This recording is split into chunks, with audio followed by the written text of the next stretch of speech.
did he really do that? Is this Max Verstappen's clearest warning to Red Bull yet to get on and do something? That, and he might have driven slower on purpose to make the point? I mean, that's at least what Martin Brundle thinks, and according to what he and Max Verstappen have said, that might not be inaccurate. I think it's safe to say that Red Bull are in a tight spot right now, and the very fact that Max Verstappen was quite accepting of his defeat at his own home race, having previously won the last 3, makes you think that he's a lot more circumspect than he was at Hungary, you know, when his language would make a sailor blush. People expected that he might have a hard time against Lando Norris and the McLaren, fair enough, but for him to lose by over 20 seconds? What? Suddenly? That just seemed a little off. Something was not quite right here. Max was just not gelling well with his car. And then of course there were the McLaren upgrades as well. And according to Sky's Martin Brundle, that kind of rhetoric was suspicious, him reckoning that the Dutchman was making things a lot bigger than they actually were, almost dampening the achievement of Lando with his 22.9 second gap, which has now effectively been immortalised and will be milked as much as Lando Norris himself likes milk. It's going to be made into merchandise. I wouldn't be surprised if there are shirts that will just have 22.9 and a sad Max Verstappen face on it. And no, I'm not going to make that. But either way, here's what Martin Brundle had to say, the theory itself. I would hazard a guess, it's not a guesstimate, that's a favourite of Brundle's, that was not as fast as Max could go. He knew he couldn't beat Lando, and dropping back a bit like that, it's going to give the factory a hurry-up, isn't it?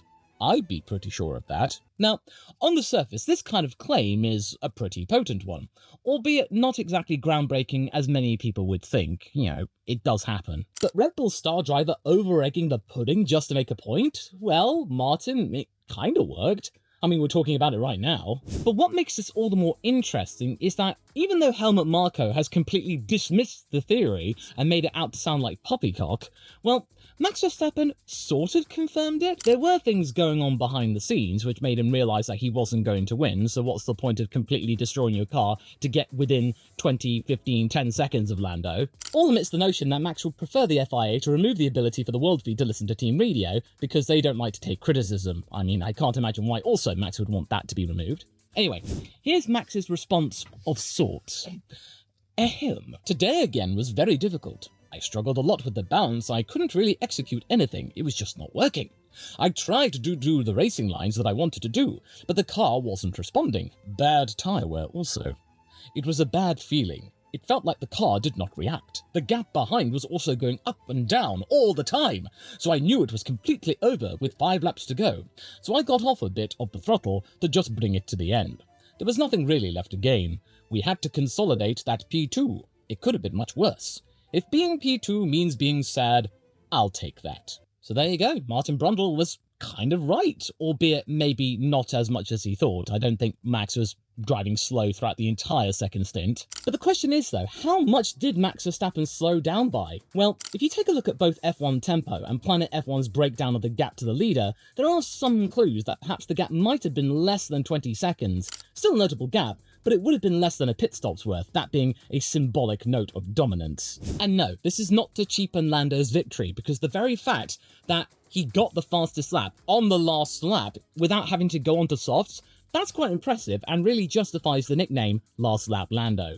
But my own personal theory is that I think Max Verstappen has gotten tired of Red Bull not being able to do anything and is now telling them effectively to wake up and smell the energy drink. One thing that definitely did help Max's case was his jumping of Lando at the start. Had he not done that, and Lando not lost 4 tenths on the second phase of said start, the gap probably might have been bigger, and perhaps Max would have made the point even clearer, and there would have been a 30, 35 second gap being shared around the world. And Max was able to hold Lando back for a while and do what he usually did, as in take the lead and scamper off into the distance, albeit not as effectively as before. But unlike his usual tactic, the competition could actually overtake him. And after that, Norris was able to consistently pull 6 to 8 tenths a lap on Verstappen. Not even Red Bull's similar medium tyre deg stats and undercut could do anything. And when the situation moved onto the hard tyres, there was absolutely nothing Max Verstappen could do.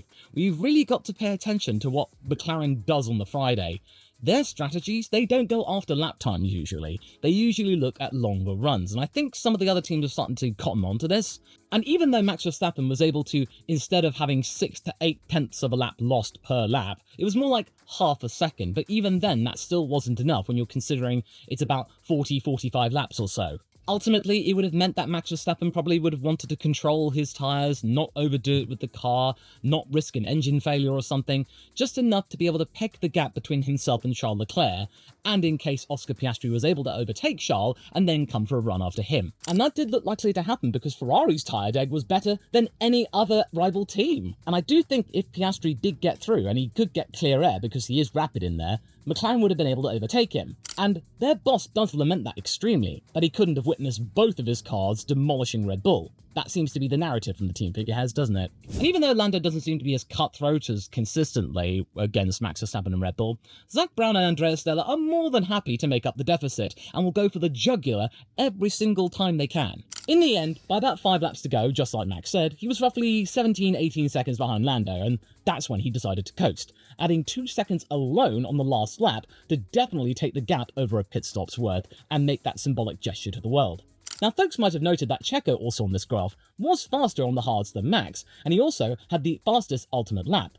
But something to point out here is that according to the stats gurus and the team, his mishmash of components were different to what Max had on the day, depending on what their preferences were and their experimentation, sort of like what VCARB did earlier on in the year, most notably Australia, between Ricciardo and Tsunoda to see what would work. As a result, it was estimated that Checo's configuration ultimately meant that he was about 0.2 a second per lap faster, and according to the fastest lap comparison between Sergio and Max, that does ring out. But the key thing to take away from this is that Red Bull are losing time in setting up the ultimate car. They don't have a plug-and-play RB20 anymore. They now need to spend a lot of their time trying to figure out which bits and pieces of the car works, what doesn't, a configuration, a mishmash, and then having to run with it and accept it. It's not like what McLaren can do now, seemingly. You just get in the car and you can just work on the track-specific setup.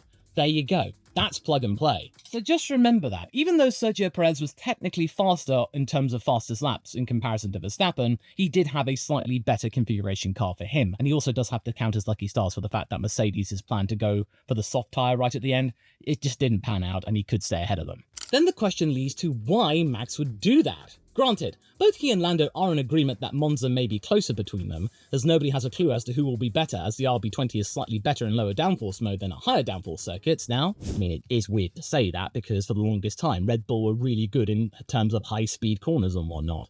And then also, the brand new asphalt, nobody has any data on that. Everyone's going in blindly to what to expect to this brand new Italian Grand Prix. Seriously, it's not just turn 1. Everywhere has been reprofiled, even the Variante Ascari.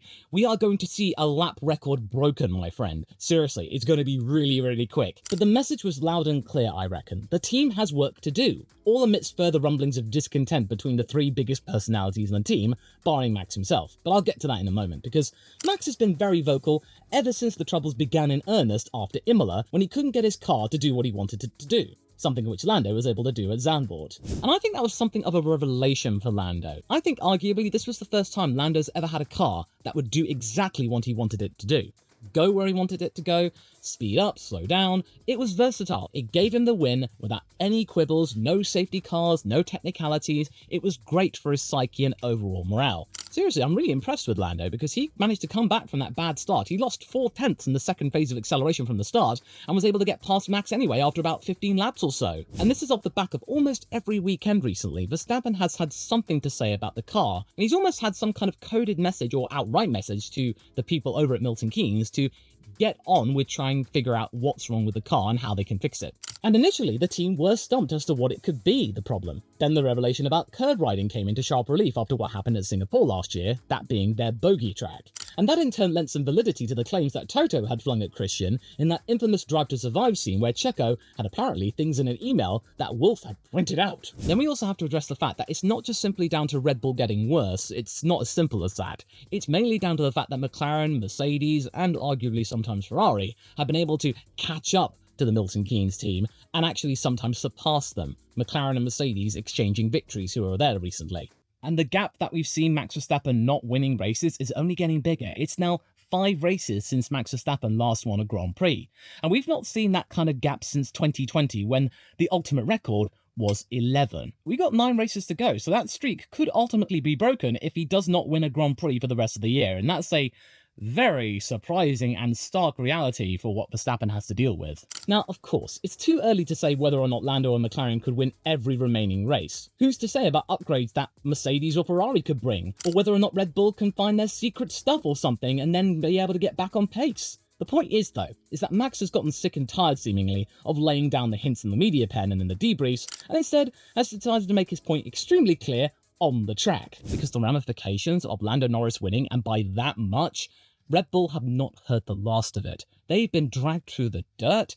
Lando Norris's fans are constantly talking about 22.9, way! And Lando Norris, he's probably absolutely over the moon. He's probably really keen to do that every single time out now, slamming Max Verstappen into the dirt, completely trying to eviscerate him, break his morale, and make sure that he will actually have a chance in winning the championship. And people do care about how much a person won a race by. We heard that all the time during the Verstappen domination era. We heard that all the time during the Hamilton era of dominance. And this is not meant to belittle the work of McLaren and Lando. I'm a McLaren fan. I want Lando to do well. That wouldn't make any sense. The point is, though, is that people do care if he wins by over a pit stop. It would matter to any driver who won by more than a pit stop. This is more to do with Max now demonstrating on the timesheets that work needs to be done to fix things before the situation gets worse and his championship hopes start to become a concern rather than just a passing curiosity. And also, let's be real here, my friend. Red Bull have not just suddenly built a worse car. No,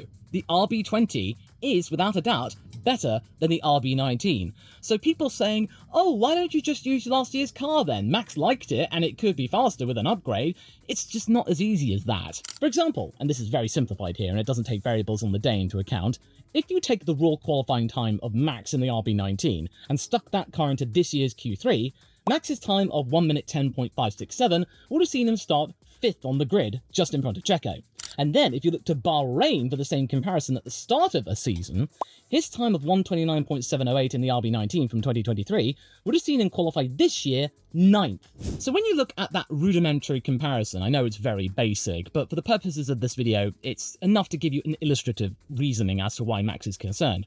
Him going to Red Bull and saying, change something, do something. It's not as easy as that. They have. The RB20 is faster than its predecessor. The trouble is, though, it's not fast enough, and other people have made their cars even faster. The last upgrade I think worked as intended was back in Suzuka. After that, though, it's just been sort of going sideways, treading water, just enough to be able to stay exactly where they are. Whereas McLaren, they bring upgrades, Mercedes have steadily brought upgrades in a piecemeal style and they've slowly gotten better, although they do have their issues sometimes. And Ferrari, well, they're bringing a big upgrade to Monza after all of the stuff that they've learned and all their troubles in Spain. You never know how good they're going to be, and Charles Leclerc is extremely motivated at the moment. It's also further exacerbated the struggles of Sergio Perez, and made the age-old debate about the team being focused more around Max all the more prominent. If the team didn't have a Verstappen-level talent in the car at the moment, the team would be in real trouble right now, maybe even the 4th fastest team on average. Red Bull need to actually figure out what they can do to make the RB20 more competitive against the MCL38, maybe the SF24, the W15 and whatnot. But the thing is, though, we are reaching a point in the season where they're going to have to make the call about whether they stop development on this car and then go on to next year, or they decide to go all the way into this year, go all the way to the end with upgrades, and then they start off on the back foot with the RB21, even though technically they are the same car mechanically, but, you know, the RB21 does need work being done, and everyone else will be working on next year's car to some degree. It's a bit of a balancing act, a juggling act almost. But this kind of stuff takes time. It costs money. And also, let's remember, Checo has had his fair share of crashes, which has resulted in the development budget also being impacted. So about $4 million worth of damage or so in the Destructors Championship, that's meant to be considered. Thank goodness Max doesn't crash the car as often as Checo does. And even though I didn't really want to touch upon the subject in this video, I just had no choice to, because that's probably a major consideration as well, and why Max has decided to actually demonstrate on the track why there is a big problem. There's the 3 top bods at Red Bull, the 3 figureheads of the team. They're just bickering amongst themselves. It just won't stop. I don't want to see this go down, not just because it makes the sport look bad, but also for the people working under them. To have their superiors bickering amongst themselves in public, saying contradictory stuff, which only makes the media frenzy even more frenetic, can only make things bad behind the scenes and make it all the more depressing. And that's why I reckon there'll be more and more people over the next few months looking for the exit. Sure, Adrian Newey and Jonathan Wheatley leaving, that's bad enough, especially the likes of Wheatley, because he runs the day-to-day operations and makes sure that Red Bull turn up to the track and do what they're supposed to do, managing the entire operation. And yeah, Adrian Newey, that goes without saying, yada, yada, yada. But I also talk about Rob Marshall. He left around June of last year, and he's now been able to work on the MCL38. He started in January. We're now starting to see the fruits of his labours really come to fruition on the mechanical level. And even the team boss of McLaren has said a lot of things are going on under the hood that we can't see, which has provided some gains. And that might have had something to do with the likes of Marshall in terms of engineering. That was a real coup for McLaren. Sure, if they got Newey, that'd be fantastic, but I think they've gotten a really good deal, and a really cheap one in comparison, by getting Rob in there, and then just working with the people they already got in terms of synergy, yada yada yada. But I do think we are going to see the start of the brain drain that affected Mercedes terribly over the last couple of years, and this is all right before 2026. And that's also not taking into account the defensive figure of Christian Horner in the paddock at the moment, whose questions are now mostly centered around Checo, and why the team is so slow, and why they kept Perez, despite the rhetoric a few weeks ago being the opposite. Did you see that clip with the Sky Sports presenters, Natalie Pinkham, Naomi Schiff, Bernie Collins? They were talking to Christian. He just looked really uncomfortable and awkward and defensive, and eventually he was just like, well, who would you put in? And then Pinkham was absolutely stumped, and this is an age-old tactic. If you don't like a question, you just deflect it and go, well, what would you do? And then that throws them off, that buys you some time to think of an answer, and then maybe make them a little bit more awkward, and then you could start to counter them. It's an age-old tactic, and it is something now we are starting to see more and more of. We're not seeing the Christian Horner of him looking confident, going, yeah, well, this weekend wasn't exactly that great, but don't worry, we've got things under control, it's absolutely fine. You know, he's just a bit meeker, almost? But in his defense, he has been saying for about a year or so now, if not longer, that Red Bull are reaching the ceiling of their development, and the gains that they will be getting will be smaller. So he has been warning us about this for the longest time, but people completely dismissed it due to the fact that Red Bull were completely pounding everyone into the ground. People just didn't pay attention. They thought it was impossible. Well, the impossible has now been made possible. So, yeah. Christian Horner did warn us. Then there's the constant talk about Max going to Mercedes, and not just being propagated by Toto. He's now given up, though, for now, because he's realised that he's managed to make a snafu with the Verstappen camp. But also Max's dad is getting in on the action, causing the idea as well as pundits, saying Red Bull should panic at the thought that their star driver could pull the plug on his contract early than expected. And of course, you might be saying, well, the buyout payment for Max Verstappen leaving earlier would be massive. Well, considering that Max Verstappen pockets about between $50 to $70 million a year, I think that's a small chunk of change in regards to, wanting to move to the fastest car, obviously. But yeah, I'm not talking about the Mercedes Toto deal. I'm just saying the fact that it's even being talked about still, that should be something that Red Bull should be paying attention to. And then Helmut Marko claps back by saying that Jos is a bigger fan of Mercedes than Christian is, and that Toto isn't stupid to go after Max, sort of justifying Wolff's approaches and advances. Any team principal, Marko says, would want him. Now look, if you're frustrated by these three grown men fighting amongst themselves for control over Red Bull after the passing of Dietrich Mateschitz, I don't blame you. I'm finding this absolutely tedious. And I bet your bottom dollar that Max is probably the most frustrated out of them all. He's trying to just race the car, do what he can in that car for the team. He's instructed the team to try and fix the problem. They haven't. And now he's just trying to make it clear, seemingly, by just not trying as hard as he would have done before. But also, he's starting to actually use his championship nails and realise that, hey, we're starting to approach that time in the season where bits and pieces of the car are starting to wear out, and the war of attrition in the championship will now start to commence. And that might be something that Lando Norris will not be paying attention to in the euphoria of finally beating Max Verstappen. I think Max is in damage limitation, because in another scenario, we could have seen Max drive the skin out of that car on the hard tyres and maybe get to within 10 seconds of Lando at some point. But then there would have been a risk of parts running out or the tyres of his falling off a cliff, since he did stop earlier than Lando with the undercut. Max, I think, was being smart here, not just in preserving the car in case people behind caught up, which they didn't, but also remembering that there are still many races to go, and parts are starting to get pretty scarce, and grid penalties could start to play a big role in the championship, like they did with him at Spa. I reckon that Max and the people around him will be wanting and hoping Lando Norris to get overly eager, reveling in the adulation from his fans, reveling in the fact that he managed to beat Red Bull in such a dominant way, and then just proceeded to win every single race in a similar manner, overstretching the car, wearing the bits and pieces, and then maybe having to take a couple of grid penalties, and maybe at some tracks where he's not entirely strong at, and therefore Max can at least peg the gap and reduce the amount of points that he's going to lose from Lando, And that might be the thing that saves Max Verstappen and gives him that 4th title. Having to be just careful with the car and just ease it in. Just keep the pool of parts that they've got and not have to take in another engine penalty, because McLaren, they haven't done that yet. And even though Mercedes, their reliability is bulletproof, we've also got to talk about if there's a major accident, and that means the power unit or the gearbox or what have you gets totaled and they have to replace it and add to the pool. And it's clear that Lando wants to be seen as the new hotness and look tough compared to Max, whereas Verstappen, he's quite honest about his friendship with Lando and how he wants to maintain it, not being tainted by competition. Lando though, no. He's quite prepared to test the limits of it for the sake of winning. Now, could that attitude from Max be his undoing, that he wants to go soft and not run the risk of becoming enemies with Lando? Perhaps. That is something to take into consideration, because I'm pretty sure that Max and Lando, they do get along ultimately and behind the scenes, and Max kind of wants to keep it that way. He said many times that he feels like he has the greatest connection with the likes of Lando Norris. Whereas Lando has been saying more often than not lately that he doesn't view Max Verstappen as a friend. They get along, they respect each other, but they're not friends. He just wants to make that absolutely clear. He's trying to be the tough guy.